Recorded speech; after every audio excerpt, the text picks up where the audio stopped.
Talon tayo, enter thou into the joy of thy Lord.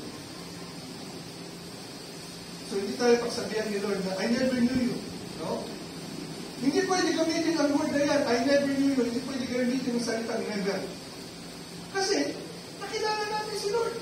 Ibig sabihin, ang salvation mawawala. Dapat ang sabihin ni Lord, I once knew you. Some cases, nakita kita sa church mo. Hindi ko naman. Sabi ni Lord, I never knew you. Wala talaga tayong relasyon. Hindi talaga kita kilala. Eh ngayon, kilala niyo siya. So hindi pwede mawala ang kaligtasan kailanman. Si Lord, pag nagbigay, eternal life. Pag sinabing eternal, eternal. Hindi, Pastor, may mga warning. Marami ko nabasa. Warning yon para sa Israel din. Tingnan natin. Para na to sa church.